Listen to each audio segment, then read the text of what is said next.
오늘은 제가 신랑예수라는 제목으로 말씀을 드리겠습니다.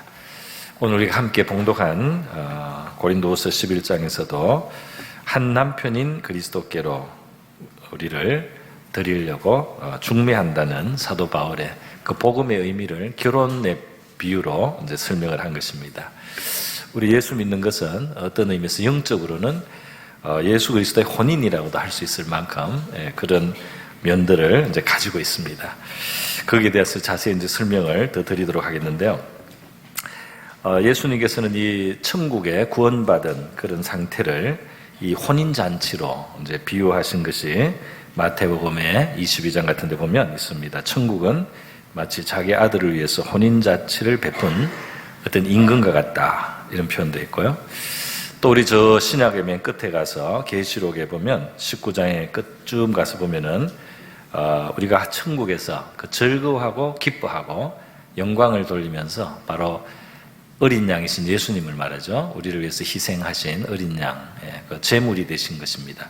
어린 양 예수님의 혼인계약이 이르렀다. 그래서 아마 약혼 상태에서 이제 진짜 정식 결혼이 이루어지는 이제 그런 모습으로 이 천국에서 이루어질 우리의 구원의 완성이 이제 그 혼인식이 정식으로 이제 이루어지는 그런 모습으로 비유를 이제 하셨습니다. 여러분, 예수님께서 이 인류의 구원자로 자기를 나타내시기 시작하실 때 표적을 나타내서 기적을 행하시면서 바로 이제 예수님이 하나님의 보내신 우리의 구원자라는 걸 드러내신 걸 표적이라고 합니다. 그 첫 표적을 요한복음 2장에 의하면 첫 표적이 어디서 나타났느냐? 바로 이 혼인잔치 자리에서, 혼인잔치, 갈릴리에 있는 가나라고 하는 동네 그 혼인잔치집에서 포도주가 떨어져서 곤란할 때, 그때 바로 예수님이 그 혼인잔치를 제대로 될 수 있도록 물을 포도주로 바꾸시는 그런 기적을 행하시면서 그 혼인잔치를 도와주셨고, 바로 이 예수님이 우리 인류를 구원하시면서 우리와 바로 이 혼인의 형태로 혼인에 비유할 수 있는 바로 그런 관계로 우리를 구원하시고 또 영생을 주시는 분이다 하는 것을 그 안에 깊은 뜻을 담고 있다고 봅니다. 오늘 저는 우리 바로 오늘 사도 바울이 표현했으면 남편 혹은 신랑이라고 할 수 있는 이 그리스도는 도대체 누구냐? 중매하는 사람은 만약에 이제 이 처녀를 어떤 신랑을 소개하려고 하는 중매하는 사람은 이제 신랑을 설명을 해야 되겠죠. 그래서 예수님이 누구신가 성경이 우리에게 설명해 주시는 것을 따라서 말씀을 드리고, 그 예수와 그 결합한다는 것은 무엇을 말하는가, 그 의미도 말씀을 드려보겠습니다. 그리고 이 결혼을 위해서 필요한 준비는 어떤 것이 필요한가 하는 말씀도 제가 성경에서 함께 살펴보도록 하겠습니다. 먼저 바로 이 중매가 성사되려면 이제 그 신랑을 잘 소개해야 되는데요. 이 세상 중매하는 분들은 조금 이제 과장을 해서라도 좋은 점은 좀 많이 말을 해줘야 되겠죠. 그리고 약점은 될 수 있으면 좀 덜 드러나게 그렇게 해서라도 중매를 아마 좀 성사하고 싶은 그런 유혹이 있을 것 같습니다. 그런데 예수님에 대해서는 반대입니다. 이 좋은 신랑을 제대로 설명하기가 어려워요. 이 신랑의 훌륭함을, 이 신랑이 얼마나 온전함에 대해서 우리 인간의 말은 아무리 중매를 잘하는, 말을 잘하는 사람이라고 할지라도 이 예수님을 충분히 설명을 해서 바로 이 예수와 맺어져야 될 우리 인생들이 그 예수를 정말 사모하고 흠모할 수 있도록 해주는 데는 우리는 오히려 부족함을 느낀다고 하겠습니다. 예수님은 누구신가? 예수님은 누구신가? 저는 몇 가지 성경의 아주 좀 뜻을 깊이 한번 들여다보기를 원합니다. 먼저 요한계시록 3장 14절에 보면 라오디게아 교회에 이제 예수님을 소개를 합니다. 뭐라고 했느냐면 아멘이시오, 충성되고 참된 증인이시오 하고 하나님의 창조의 근본이신 이가 이르시되, 바로 예수님을 말하는 겁니다. 예수님을 지금 보고 말하는 거예요. 그래서 이 창조의 근본이라는 아주 엄청난 표현을 썼습니다. 예수님은 2000년 전에 어쩌다가 태어나서 있어서 거기에 이제 고난받은 그런 한 훌륭한 어떤 교사나 랍비나 어떤 그런 선지자 정도가 아니다 말이죠. 예수님은 창조와 관련되신 분이다. 하나님의 이 창조와 관련되되 어떤 창조의 한 귀퉁이에 있는 분이 아니고 하나님의 이 창조의 역사의 근본이 되시는 분이다. 할렐루야. 엄청난 이야기를 하는 거죠. 어떻게 창조의 근본이 되시는가? 제가 요한복음 17장의 본문도 한번 우리 같이 보겠습니다. 이게 예수님이 제자들이 듣는 가운데 하나님께 고백하고 기도하는 내용인데요. 같이 한번 읽습니다. 시작. 아버지여, 내게 주신 자도 나 있는 곳에 나와 함께 있어 아버지께서 창세 전부터 나를 사랑하심으로 내게 주신 나의 영광을 그들로 보게 하시기를 원하옵나이다. 아멘. 여기는 우리 보통의 인간이 할 수 없는 이제 그 표현들입니다. 하나님을 아버지라고 부르면서요, 창세 전부터 나를 사랑하심으로 내게 주신 나의 영광을, 그러니까 이 창세 전에 세계, 이 우리의 세계를 지으시기 전에 하나님의 세계가 있는 거죠. 거기에서 아버지와 함께 있었던 영원한 독생자입니다. 그런데 그때 아버지의 사랑을 받는 바로 아버지의 사랑의 대상이셨고 또 아버지와 함께 영광을 가지신 바로 그 하나님의 영원하신 아들이라는 거예요. 그런데 그 영광을 이 피조된 이 세계의 존재로 우리가 생겨난 우리에게 나중에 거기에 우리를 초대하시려고, 그것을 보게 하시려고, 그것을 같이 누리게 하시려고 지금 기도를 하고 계신다 이 말입니다. 할렐루야. 굉장한 기도입니다. 자, 예수님이 어떤 분인지 조금 더 살펴보겠습니다. 골로새서 1장입니다. 골로새서 1장 본문도 같이 한번 보겠습니다.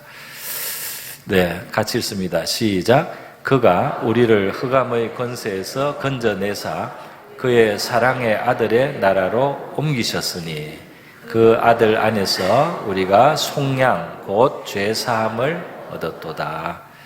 그는 보이지 아니하신 하나님의 형상이시요 모든 피조물보다 먼저 나신 이시니 만물이 그에게서 창조되되 하늘과 땅에서 보이는 것들과 보이지 않는 것들과 혹은 왕권들이나 주권들이나 통치자들이나 권세들이나 만물이 다 그로 말미암고 그를 위하여 창조되었고. 아멘. 네, 여기 골로새서는 이제 엄청난 비밀을 말씀하고 있는 거죠.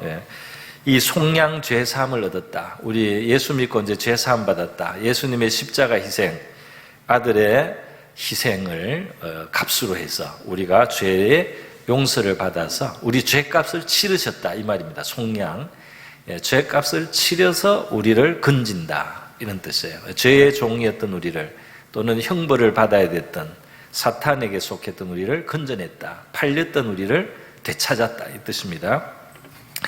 그런데 이렇게 되찾은 것은 우리를 흑암의 권세에서 건져내신 것이고 또 건져내는 게 아니고 그 끝이 아니고 하나님의 나라인데 아들의 나라기도 해요. 그래서 사랑의 아들의 나라로 우리를 옮기셨다. 오늘 예수를 믿는다면 우리의 영적인 주소가 바뀌었다는 겁니다. 예수를 믿으면 영적인 주소가 바뀌었어요. 그래서 우리가 나중에 천국에 가기 전에 이 땅에 있지만 소속이 바뀌는 거예요. 그래서 하나님의 사랑의 아들의 나라로 영적인 신분이 지위가 바뀌어서 옮겨졌고 예수를 믿으면 그렇게 이미 옮겨졌고 용서를 받는데요. 그 바로 우리를 위해서 피 흘려서 속량하신 그 예수는 누구냐? 그는 보이지 않는 하나님의 형상이다. 하나님은 볼 수 없지만은 바로 그분이 나타나신 모습이다. 하나님의 형상이다.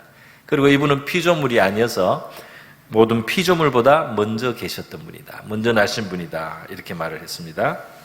그리고 만물이 그에게서 창조가 되었고 하늘, 땅, 보이는 이 세계뿐 아니라 보이지 않는 세계도 바로 그분이 창조해서 여기에 보이는 세계 왕이나 주권뿐 아니라 보이지 않는 영적인 세계의 그 권력도 있어요. 그것들 보이지 않는 세계 통치자들과 주권들 만물이 다 그가 창조하신 것이고 그로 말미암고 그가 지으신 실행자라는 거죠.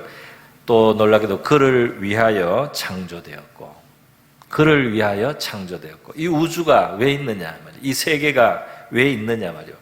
주인공이 계신데 바로 그분이라는 겁니다. 그를 위하여 창조된 세계다. 할렐루야. 그러니까 사람들이 이 피조물이 자기를 중심으로 세상을 생각하니까 얼마나 힘들어요. 중심이 아닌데 우리가 중심인 것처럼 자기를 만물의 척도라고 하고 나를 중심으로 모든 게 의미를 가져야 된다고 생각하니 얼마나 그게 어렵습니까? 또 그게 답이 나오지 않지 않습니까? 허무하게 되지 않습니까? 의미를 발견할 수가 없다 이 말이에요. 이것이 어디로부터 왔으며 어떤 목적으로 누가 여기에 주인공이고 누가 이 모든 것이 무엇을 누구를 위한 것인지를 바로 알아야지. 이 좌표가 바로 잡혀서 말이죠.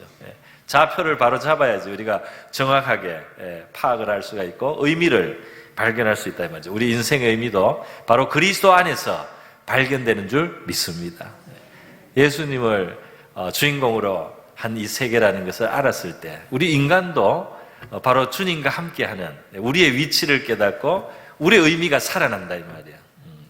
그런데 이 무리하게 인생이 자기가 이 세계의 중심이라고 생각하면 이거는 너무 무거운 짐이 되고 또 답을 찾을 수가 없고 허무하게 된다 이 말입니다. 우리 성경은 이 비밀을 우리에게 이렇게 밝혀주신 것입니다. 여러분, 그리고요, 예수님은 창조와 관련되고 또 우리를 구속하셨을 뿐 아니라 또 하나가 더 있죠. 바로 요한복음 5장에 의하면 하나님은 이 아들을 너무나 사랑하셔서 이 아들이 아버지처럼 공경받기를 원합니다. 그래서 이 아들에게 권세를 주셨는데 그 권세가 뭐냐면 최후의 심판의 권세예요. 그래서 이 아들은 모든 우리 피조물 중에 책임을 가지고 하나님 앞에 판단을 받아야 될 존재들의 심판장이에요. 그래서 요한복음 5장에 하면 아버지께서 아무도 심판하지 않고 심판을 다 아들에게 심판권을 주셨다는 겁니다. 이는 모든 사람으로 아버지를 공경하는 것 같이 아들을 공경하게 하려 하심이라. 할렐루야. 다른 존재가 아니에요. 어떤 다른 존재가 아니라 바로 이 아들 예수 그리스도가 심판의 권세까지 하나님께 다. 그래서 아들을 공경하지 않는 사람은 그 아버지를 공경하지 않는 것으로 하나님이 여기신다는 것입니다. 자, 이렇게 예수님은 크신 분이다 말이에요. 이 감히 우리 인간하고 비교할 수 없는 그런 분인데요. 이분을 중매한다. 이 연결해서 이렇게 연결시킨다, 결합시킨다. 너무나 엄청난 이야기가 아니겠습니까? 왜냐하면 바로 이 혼인이라고 하는 것이 담고 있는 뜻이 어떤 것입니까? 이 혼인의 의미가 두 번째 제가 말씀드리려고 하는 건데요. 이것은 이 두 사람이 신랑과 신부가 같이 혼인을 하고 같이 더불어 살면 되면 어떻게 되냐? 이것은 친밀한 연합과 결합과 하나됨이 있으면서요. 바로 예를 들면 이 신부라고 하는 것은 그 신랑과 격이 같이 올라가는 거예요. 그리고 그 신랑의 것을 같이 나누어 쓰게 되는, 신랑의 것이 신부의 것이 된다 이 말이에요. 남편의 그 지위든지 남편의 소유든지 이것이 이제 그 부인의 것으로, 부인도 그걸 같이 누리는 것으로 그렇게 되지 않습니까? 공유가 된다 이 말이죠. 그러니까 이렇게 훌륭한 신랑을 영적인 의미에서죠. 그 영원한 그분을 우리가 같이 연결을 해서 그분의 영광 또 그분의 풍성한 것들을 우리가 같이 나눌 수 있다. 나누게 된다. 이것이 이제 영적인 의미의 바로 신랑 되신 예수와의 혼인이 의미하는 것이라고 할 수가 있겠습니다. 그러니까 예수와 연결되는 것은, 예수께 나와서 예수와 함께 살아간다는 것은 무엇이냐면 우리가 단순히 죄 용서를 받아서 지옥의 형벌로 떨어지지 않는다는 그것만 말하는 게 아니에요. 그 정도를 말하는 것이 아니고 그것을 넘어서서, 구원받는 것을 넘어서서 바로 하나님의 아들의 영원한 영광에 우리가 참여할 수가 있다. 할렐루야. 그의 영원한 영광에 참여하는 엄청난 초대를 받았다고 하겠습니다. 그래서 성경은 이런 이야기를 하다가 그렇기 때문에 이 그리스도의 영광을 우리가 안다면, 그를 위해서 우리가 고난받는 거, 이런 것은 어쩌면은 그거는 뭐 당연하고 그래서 더 떳떳하고 그런 거 아니냐, 이렇게 말씀을 하고 있어요. 우리가 받을 영광에 비하여 우리의 이 당하는 고난은 정말 비교할 수 없는 것이다, 이런 표현도 하고 있는 것입니다. 여러분, 이렇게 어마어마하신 분이지만 우리와 멀리 있는 것만이 아니에요. 그리스도는 근본이 창조, 우리는 피조물이잖아요. 너무 떨어져 있지만 우리가 이렇게 과연 영적인 의미에서 혼인이라고 하는 정도의 그런 가까운 관계가 될 수 있는가?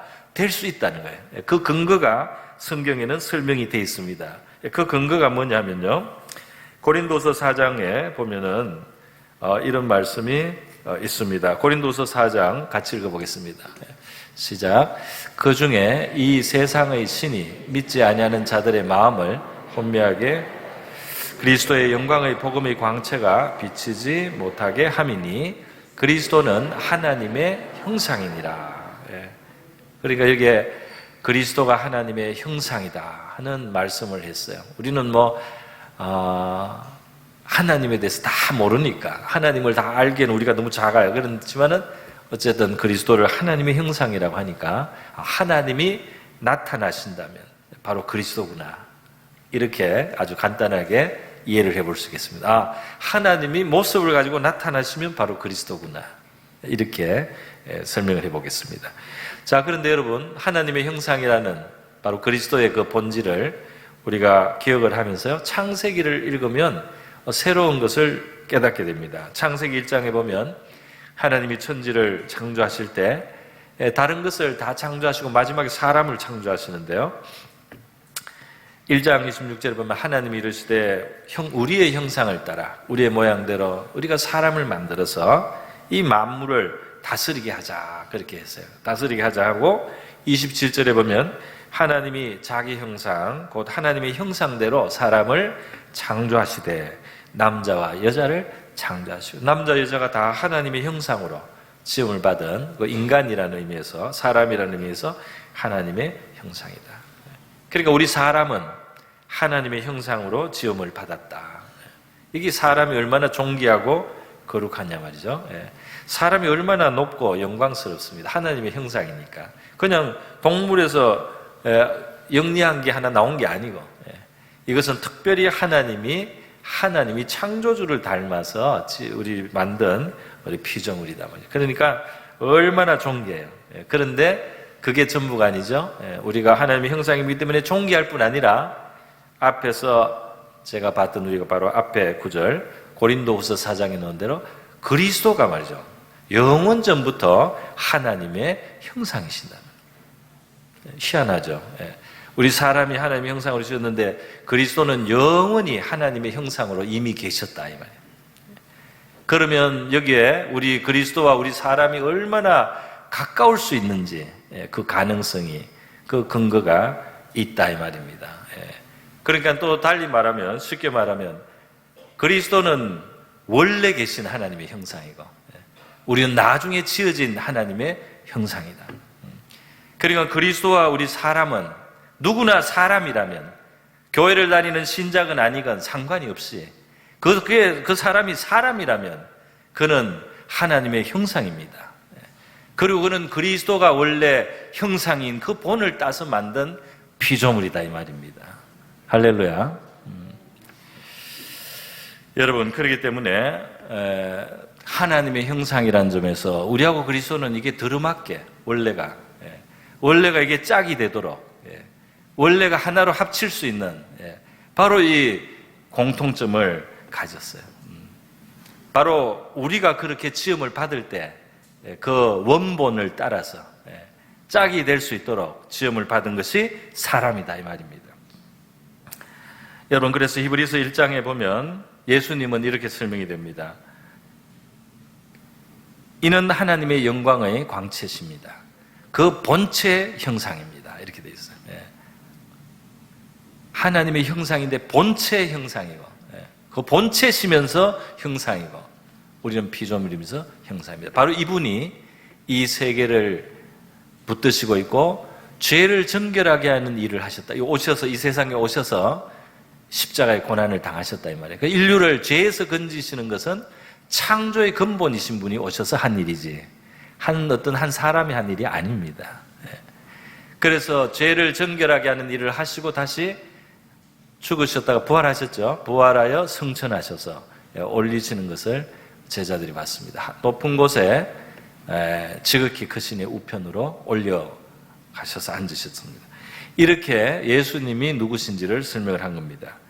자, 그래서 말이죠. 이렇기 때문에 우리 예수를 잘 믿고 은혜를 많이 우리가 풍성히 받고 하나님하고 아주 순종하면서 하나님의 뜻하고 우리가 완전히 이렇게 조화롭게 그렇게 살아가고 이렇게 살아갈수록 어떻게 되느냐? 우리의 하나님의 형상으로 지음받은 우리의 그 원래의 온전한 모습, 인간의 원래 이 영광스러운 모습이 회복이 될 수가 있습니다. 할렐루야. 우리의 이 이그러진 모습, 우리의 병든 모습은 죄 때문이에요. 우리가 온갖 열등감이나 교만이나 우월감이나 다 이게 죄성입니다. 분노, 미움, 시기 다 이게 죄로 우그러진 마음이에요. 남을 상하게 하고 해치고 해방하고 이런 거 전부 다 죄로 말미암아 영혼이 병든 겁니다. 이 마귀를 닮은 거예요. 마귀 바이러스가 들어온 거예요, 사람에게. 그래서 그 악하고 추한 모습이 우리 인간에게 있는데 우리가 예수님을 영접하고 은혜를 받아서 피로도 씻고 예수님의 영 성령이 오셔서 기름으로 바르고 이렇게 우리를 치료해 나가면 어떻게 되느냐? 그 원래 하나님의 형상이 회복된다 이 말이에요. 하나님의 형상이. 근데 이것은 하나님의 형상으로 회복이 되어서 말이죠. 열등감도 극복할 수가 있고 교만하고 우월하지 않으면 못 견디는 이런 마음도 견딜 수가 있고 시기하는 마음도 내려놓을 수가 있고 이렇게 자꾸 이 하나님의 형상을 회복하면 어떻게 되느냐? 이것이 바로 동시에 그리스도를 닮게 되는 겁니다. 할렐루야. 그리스도가 하나님의 형상이기 때문에. 그래서 갈라디아서 4장에서는 뭐라고 했느냐면 이 사도 바울이 성도들을 교육하고 또 기도해주고 이렇게 하면서 뭘 하느냐면 나는 나의 자녀들아 너희 속에 그리스도의 형상이 이루어지도록 내가 해산하는 수고를 한다 이런 표현을 했어요. 그러니까 이것이 이제 그 하나님의 일하고 성도들을 향해서 바울이 가진 이제 소원이다. 우리 신자들은 그리스도의 모습으로 바뀌어갈 수 있다. 그것입니다. 자, 여러분, 그래서 우리 이 세상 말에 천상배필이라는 말이 있어요. 너무 잘 맞는다는 거죠. 천상배필. 물론 이제 확률은 좀 많지는 않아요. 이 갈등과 이런 요소가 오히려 또 서로 다르게 성장하고 우리 인간의 결혼 말입니다. 우리 인간의 결혼에 보면 서로 다 맞진 않잖아요. 굉장히 갈등되는 부분도 크게 다른 부분도 있고요. 그래서 이 연단을 많이 받아야 되는 요소가 이 결혼에 오히려 있습니다. 그렇지만 그래도 또 그 중에 어떤 사람은 너무 좀 잘 맞는 편이어서 천상배필이라고도 하고요. 또 이제 부부 사이가 이거나 또는 친구 사이에서 아주 잘 맞을 때 영어로는 soulmate라는 표현도 있어요. 아주 이 영혼의 친구다. 너무 이게 잘 통한다 이런 뜻입니다. 그런데 여러분, 우리 사람은 아무래도 한계가 있어요. 우리 사람, 이 상대방은 완전한 존재가 아니지 않습니까? 아무리 내가 사랑할 때 좀 그런 게 강가될 수는 있지만은 그러나 하여튼 다 한계를 가지고 있고 부족하고 또 죄의 요소를 가지고 있는 서로 인간들이기 때문에 실망을 하게 되고 나를 다 채워줄 수 없는 부분이 반드시 생기기 마련이다. 이렇게 생각해야 되겠습니다. 그런데 여러분, 우리에게 있어서 완벽하게, 우리에게 있어서 온전하게 우리의 짝으로 함께 하실 수 있는 그분이 계시다는 겁니다. 할렐루야. 우리의 영혼에 신랑 예수가 있다 이 말이에요. 이거는 이 남자 여자의 관계로서 말하는 건 아닙니다. 이거는 영혼의 관계에서 우리에게 완전한 온전한 친구, 완전한 짝으로 우리와 완전한 함께 할 수 있는 분, 그분이 그리스도다. 그분이 계시다는 것을 말씀하고 있는 것입니다. 성경을 보면 정말 신기한 것이 많습니다. 이게 하나님의 영감으로 기록이 돼가지고요. 성경은 기록 이 시기가 굉장히 폭이 넓어요. 창세기부터 요한계시록까지 하면 이 처음 쓰인 거하고 이 뒤에 쓰인 거하고는 1600년 이상 차이가 납니다. 그렇게 차이가 나면서 썼는데도 이게 일관성이 있어서 너무 또 놀라운데요. 우리 예수님이 오시기 1500년 전에 우리 이 창세기 내용이 모세 시대에 기록된 걸로 봅니다. 자, 그런데 거기에 보면 이 처음 인간 아담이 하나님이 창조하신 인간이 그 결혼하는 게 나와요. 그런데 결혼할 때 어떻게 다느냐면 하나님이 그 배필을 주시려고 아담을 잠들게 했다고 되어 있습니다. 무의식 상태로, 이 수면 상태로, 우리로 지금 마취 상태가 된 거예요. 그리고 어떻게 했느냐? 그 옆구리 열어서 칼빗대를 내 가지고 그걸로 이제 여자를 만들어줬다 이렇게 되어 있습니다. 하나님의 방법이겠죠. 자, 그런데 여러분, 우리가 성경을 읽다 보면 그게 기록되고 1500년이 지났어요. 하나님의 아들이 이 세상에 오셔서 인류를 구원하시기 위해서 희생하시고 또 다른 말하면 영적으로 자기의 영원한 짝이 될 그런 하나님의 백성 혹은 성도들을 이제 얻기 위해서 십자가에 달립니다. 십자가에 달리신 예수님은 옆구리에 구멍이 생겨요. 옆구리에. 요한복음 19장에 하면 그가 십자가에 달렸을 때 말이죠. 그의 죽은 것을 최종 확인하기 위해서 로마 병정이 창으로 그의 옆구리를 찔러서 구멍이 뚫립니다. 그래서 물과 피가 쏟아졌다고 돼 있어요. 그래서 참 신기한 거예요. 그 오래전에 하나님이 처음 사람에게 그 짝을 주시기 위해서 옆구리를 열었는데 하나님의 아들이 이 세상에 오셔서 자기의 영혼의 영원한 배필을 얻는 바로 그 과정에서도 옆구리를 열어서 뚫어서 그 고난이죠. 그걸 뚫어서 그 피를 쏟고 물을 쏟는 그런 희생을 하시면서 그의 영혼의 짝을 얻으신다. 바로 죄인이었던 우리를 건지셔서 깨끗하게도 하시고 그리고 하나님의 자녀의 그 소속, 하나님의 아들에게 속해서 우리도 하나님의 아들과 딸이 되고 그리고 하나님의 영광을 상속받을 수 있는 그런 존재로 우리를 만드시기 위해서 우리의 영혼의 신랑 예수는 옆구리가 뚫렸더라 이 말입니다. 할렐루야. 요한이 기록을 했어요. 여러분, 이렇게 예수님과 우리는 창조주와 피조물의 차이가 있지만 하나님의 형상이라는 데서 연합할 수 있는 그 원래 근거가 있다. 그리고 그는 옆구리를 여는 희생을 통해서 우리를 그렇게 자기의 영원한 짝으로 하시는 값을 치르셨다 이 말이에요. 자, 그러면 이러한 예수님과 우리의 그 관계 가진 믿음의 삶은 어떻게 우리가 해야 되느냐, 그것을 보겠습니다. 그래서 영적으로 말하면 지금 우리가 예수님을 믿으면 예수님과 이미 이 연결이 된 거예요. 어떤 면에서 영적으로 맺어진 겁니다. 그러나 아직 완성이 안 된 상태죠. 완성이 안 돼. 그래서 이 유대인의 결혼 그 관습하고 우리가 좀 맞는 게 있는데 그게 뭐냐면 정혼 기간이 있다는 거예요. 약혼을 하고 거의 결혼한 상태로 인정되지만 그러나 아직 완성이 안 된 상태로 있다가 결혼을 하는 거예요. 그게 유대인의 풍습인데 우리도 하나님 앞에서 지금 그렇다고 할 수 있습니다. 내가 예수를 영접하고 예수와 함께 믿음으로 살기 시작하는 바로 이때 이 관계가 이미 맺어진 거예요. 영적으로 이미 짝이 되는 겁니다. 그러나 아직 완성은 안 된 상태다. 그래서 보면은 이 준비가 필요하다는 것을 성경이 말하고 있습니다. 그 마지막 최종 완성을 향해서 나가는 준비에 대해서 성경이 말씀하고 있어요. 에스더서 2장에 보면 이 높은 왕 아수르에게 이제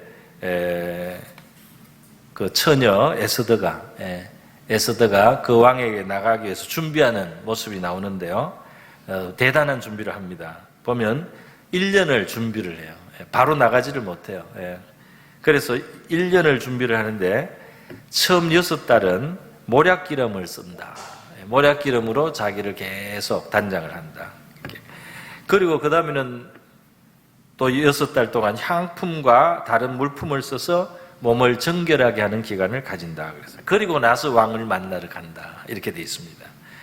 그 참 이 인간왕도, 그 높은 왕을 그 짝이 되기 위해서 이렇게 이제 준비가 필요하듯이 만왕의 왕이신 바로 이제 그분에게로 우리가 더 가까이 완전히 연합을 하기 위해서 우리에게 준비가 필요하다고 하겠습니다. 마태복음 25장에 보면 예수님께서 이 천국에서 우리 구원이 완성되는 것을 천국의 혼인잔치라고 표현을 하셨어요. 천국의 혼인잔치인데 신랑을 맞으러 가는 열 처녀와 같아서 두 그룹이 나뉜다는 거예요. 처녀 다섯은 지혜롭고 처녀 다섯은 미련하다 그러면서요. 이 미련한 사람들은 등을 가지고 있으면서 기름이 없다 그랬어요. 왜냐하면 이게 유대인의 혼인 풍습은 밤에 신랑이 와요. 그러면 등불을 켜서 그 등불을 가지고 이제 길도 안내하고 같이 가는 겁니다. 그래서 등과 이제 기름이 있어야 되는 거죠.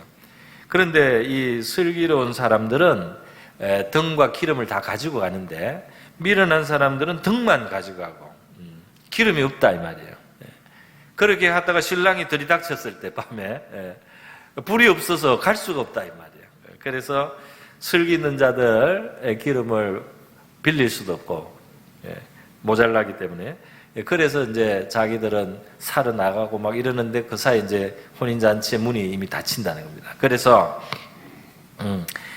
등만 준비하지 말고 반드시 기름을 준비하라는 이제 예수님이 말씀이에요. 그러면서 예수님이 깨어 있으라고 이제 딱 말씀을 하시면서 교훈을 주십니다.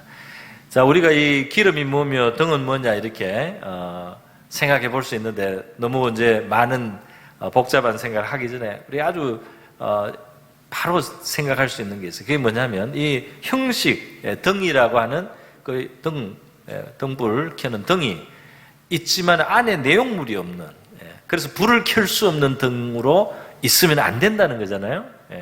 이 모양은 있는데 안에 내용이 없는 거예요. 그러니까 이 신앙생활을 껍데기로 해서는 안 된다 이 말이죠.